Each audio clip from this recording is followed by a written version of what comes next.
ഇറാഖിൽ ഇസ്രായേലിന്റെ രണ്ടാമത്തെ രഹസ്യ ബേസ്. മിഡിൽ ഈസ്റ്റിൽ പുതിയ ചർച്ചകൾക്ക് തുടക്കം. അമേരിക്കൻ മാധ്യമമായ nighttimes.comനെ ഉദ്ധരിച്ച് നിരവധി അന്താരാഷ്ട്ര മാധ്യമങ്ങൾ പുറത്തുവിട്ട റിപ്പോർട്ടുകൾ പ്രകാരം ഇറാഖിന്റെ പടിഞ്ഞാറൻ മരുഭൂമിയിൽ ഇസ്രായേൽ രഹസ്യ സൈനിക താവളങ്ങൾ സ്ഥാപിച്ചുവെന്ന ആരോപണം കൂടുതൽ ശക്തമാക്കുന്നു. റിപ്പോർട്ടുകൾ പ്രകാരം ഇറാനെതിരെ ഭാവിയിൽ നടക്കുന്ന സൈനിക നീക്കങ്ങൾക്കായി ഇസ്രായേൽ ഒരു വർഷത്തിലേറെയായി ഈ ബേസ് തയ്യാറാക്കി വരികയായിരുന്നു. ഈ താവളങ്ങൾ പ്രധാനമായും ഡ്രോൺ വിമാന ഓപ്പറേഷൻ പിന്തുണ, പ്രത്യേക സേനയുടെ രഹസ്യ പ്രവേശനം, ഇറാനെതിരായ ആക്രമണങ്ങൾക്ക് പിന്നാലെ പൈലറ്റുമാരെ രക്ഷപ്പെടുത്താനുള്ള റെസ്ക്യൂ പോയിന്റ് എന്നീ ആവശ്യങ്ങൾക്കായിരുന്നുവെന്നാണ് റിപ്പോർട്ടുകൾ പുറത്തുവരുന്നത്. ഈ റിപ്പോർട്ടുകൾ അനുസരിച്ച് ഈ ബേസുകൾ ഇറാഖിലെ അൽ നുഖ പ്രദേശത്തോട് ചേർന്ന മരുഭൂമിയിൽ ഉണ്ടായിരുന്നുവെന്നാണ് സൂചനകൾ. അമേരിക്കയുടെ പങ്ക് റിപ്പോർട്ടുകളിൽ ഏറ്റവും വിവാദമായ ഭാഗമാണ്.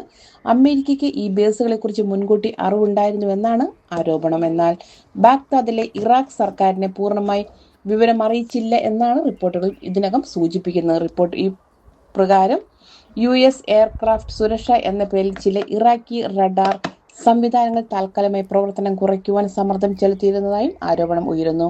ഇത് ശരിയാണെങ്കിൽ ഇറാഖിന്റെ ദേശീയ സുരക്ഷയും പരമാധികാരവും സംബന്ധിച്ച് വലിയ ചോദ്യങ്ങൾ ഉയരുവാൻ സാധ്യതയുണ്ട്.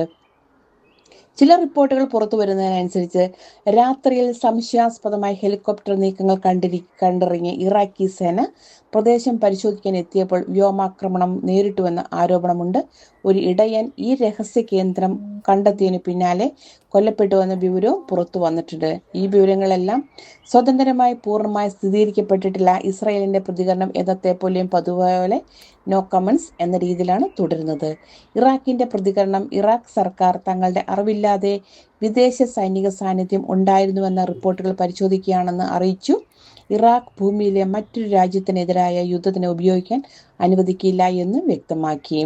തുടക്കത്തിൽ റിപ്പോർട്ട് ചെയ്തതുപോലെ ഒന്നല്ല, 2 സൈനിക താവളങ്ങൾ ഇസ്രായേൽ ഇറാഖിൽ പ്രവർത്തിച്ചിരുന്നു.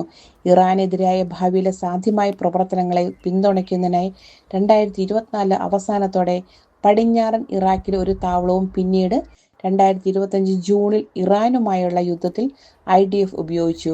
2025 ജൂണിൽ നടന്ന സംഘർഷത്തിൽ ഇസ്രായേൽ നിയന്ത്രിതമായ ഈ താവളവും വളരെ ഉപയോഗപ്രദമാണെന്ന് ഇറാഖി സുരക്ഷാ ഉദ്യോഗസ്ഥർ പറഞ്ഞുവച്ചു.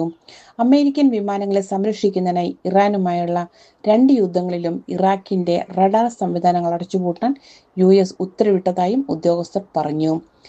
ഇസ്രായേൽ ഈ പ്രദേശത്ത് ഒരു താവളം പ്രവർത്തിക്കുന്നുണ്ടെന്ന് വളരെ കാലമായി ഇറാഖ് സംശയിച്ചിരുന്നുവെന്നും US സൈന്യത്തിൽ നിന്ന് വിശദീകരണം തേടിയെങ്കിലും മറുപടി ലഭിച്ചില്ലെന്നും സ്രോതസ്സുകൾ കൂട്ടിച്ചേർത്തു.